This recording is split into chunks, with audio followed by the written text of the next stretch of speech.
लेकिन मेरे दौर में वहां एक कानून पास हुआ, उसको हुदूद कानून कहते हैं, उसको आप ब्लास्फेमी भी कहते हैं, उसको आप ईश निंदा के नाम से भी जानते हैं।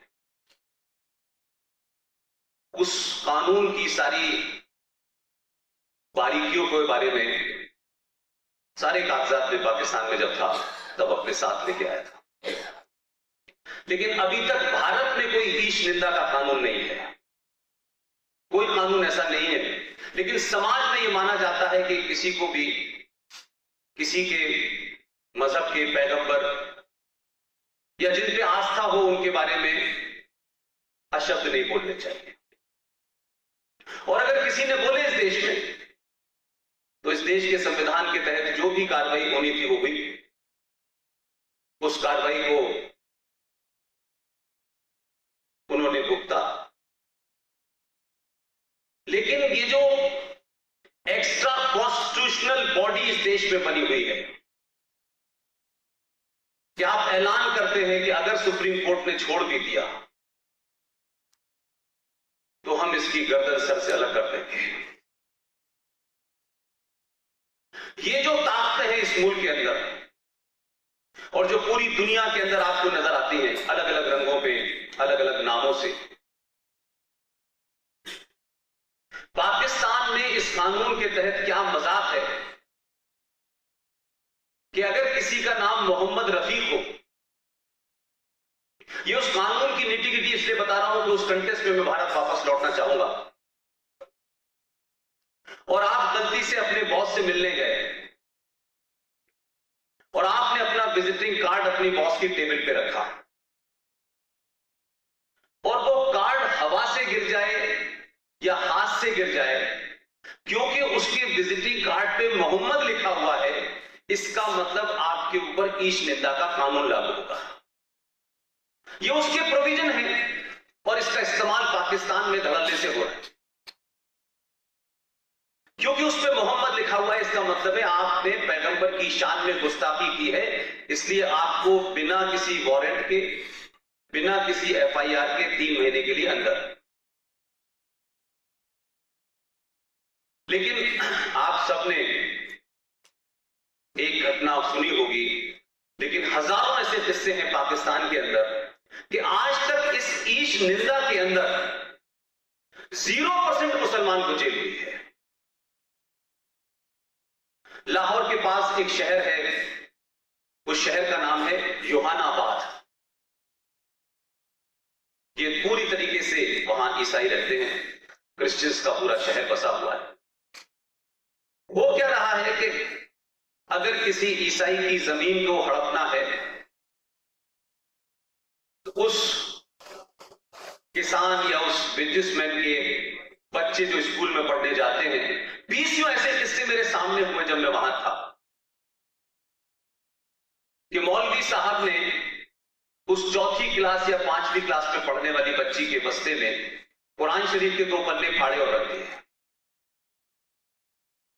और फिर सार्वजनिक किया कि देखिए इस परिवार में कुरान शरीफ के साथ बेअदबी की गई है, लिहाजा इसके ऊपर हुदूद कानून के तहत गिरफ्तारी होनी चाहिए। और वो इतना लंबा सिलसिला चलता है कि कुल मिलाकर के पता ही चलेगा कि ऐसे तमाम सारे लोगों की प्रॉपर्टी पे लोगों ने नाजायज कब्जा कर लिया और उनमें छुड़ाने की ताकत नहीं होती, लिहाजा वो लोग सरेंडर कर देते हैं। भारत की एक बहुत बड़ी पत्रकार है, अपने जमाने में बहुत बड़े बड़े उन्होंने काम किए। उनके पतिदेव पाकिस्तानी थे। हुदूद कानून और ईश निंदा के सिलसिले में उन्होंने एक स्टेटमेंट दिया। बहुत बड़े पद पे थे, पाकिस्तान के प्रेसिडेंट बनने वाले थे, लेकिन सिर्फ इसलिए नहीं बनाया गया कि इसकी बीवी हिंदू है और हिंदुस्तानी है, इसकी पत्नी है, कहीं ऐसा ना हो ये गद्दारी कर दे। बहुत बड़े खानदान के आदमी थे। उनको बाद में पंजाब का गवर्नर बनाया गया, और जब वो गवर्नर बने तो उन्होंने अपने मुल्क में ये कहा कि ये जो ब्लास्फेमी का कानून है ये एक तरीके से जंगल का कानून है, इसमें या तो अमेंडमेंट होना चाहिए या इसको खत्म करना चाहिए। और वो एक बच्ची जो कई वक्त से जेल में बंद थी, उसको देख के आ रहे थे। पागलपन और जुनून और इस जिहाद जिसका जिक्र अलग अलग आयतों में 34 बार कुरान शरीफ में आया है। अब उन 34 आयतों में 30 बार जिहाद का जिक्र है। उसी किताब में काफिर का जिक्र है। आप ये सोचे, जरा तसव्वुर करें कि एक सभ्य समाज में, एक मॉडर्न समाज के अंदर उस शख्स का बॉडीगार्ड इस्लामाबाद के पॉश इलाके में गाड़ी रोकता है और जितनी उसकी बरेटा गन के अंदर गोलियां थी उसके सीने में उतार देता है। उसका नाम था कादरी। पाकिस्तान में आज उसकी मजार ऐसे है, लोग जियारत करने जाते हैं उस पर। जिस शख्स को मारा था उसका नाम है सलमान तासीर। ये खबर पूरे देश में देखी होगी।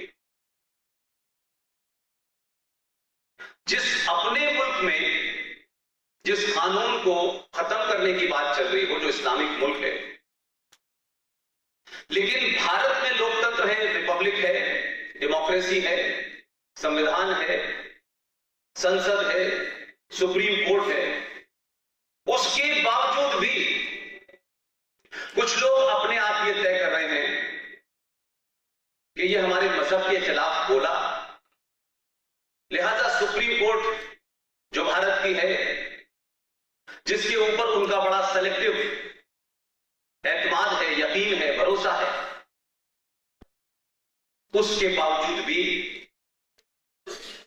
2015 की घटना से लेकर के 2019 में आखिर उन्होंने कमलेश तिवारी की हत्या कर दी। जो लोग ये समझते हैं कि कमलेश तिवारी की हत्या कोई इंडिविजुअल मामला है, मैं ऐसा नहीं मानता। कमलेश तिवारी सिर्फ एक नाम है। आप सबने गज़वाए हिंद का नाम सुना होगा। किसी ने गज़वाए पाकिस्तान सुना है आज तक? गज़वाए अरब, गज़वाए ईरान, गज़वाए इराक सुना है कभी आपने? तो ये गज़वाए हिंद है क्या? बेसिकली ये गज़वाए हिंद वही है जो कमलेश तिवारी के साथ हुआ है। इसलिए मैंने अपनी हर भाषण में बार बार यह कहा कि 5 अगस्त 2019 के बाद जो लोग ये मानते थे कि तमाम समस्याएं सॉल्व हो गई, देश में अब अमन चैन हो जाएगा, मैं कहता हूं कि जितनी समस्याएं थी उसमें 1000 गुना और ऐड हो गई और अब ज्यादा बड़ा चैलेंज है देश के साथ। और ये चैलेंज सरकारों के स्तर पर नहीं तय होने वाला। सरकारें कानून बना सकती है, सरकार किसी मुजरिम को पकड़ सकती है।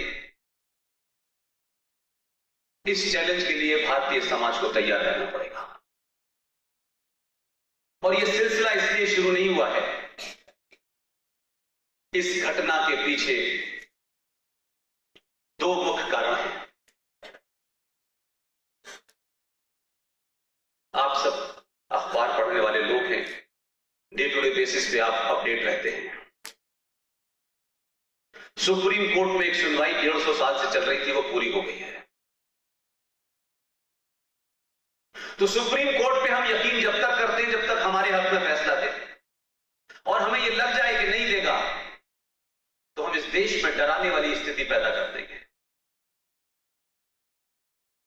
एक फैसला आने वाला है और ये मेरा अपनी तरफ से कोई एंटिसिपेशन नहीं है, खुद भारत की सुप्रीम कोर्ट ने कहा है। उस फैसले की सुनवाई से लगता है कि 150 साल से जिन लोगों का इंतजार था उनके मन की कामना पूरी होने वाली है।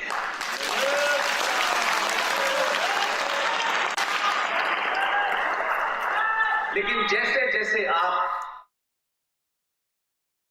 5000 साल पुरानी सभ्यता के मानने वाले, सनातन के आदर्शों पे चलने वाले, मूल पर चलने वाले, जैसे जैसे आप इस समाज में अपनी खोई प्रतिष्ठा को पाने लगेंगे, बिना किसी से लड़े, बिना किसी को धमकाए, बिना किसी को डराए, आपके अंदर जब वो भाव पैदा होने लगेगा, हम कौन थे, कौन हैं और क्यों ऐसे हुए, और जब आप क्यों ऐसे हुए वहां से शुरुआत करते हैं, तब आपके अंदर अपनी कमियों का भी आपको बोध होता है और उन कमियों को कैसे दूर करें उसका भी एहसास होने लगता है। यह बात अलग है कि इस देश में आजादी के बारे में जो कुछ बताया जाता है 90% झूठ है। मुझे तो इस बात का ताज्जुब होता है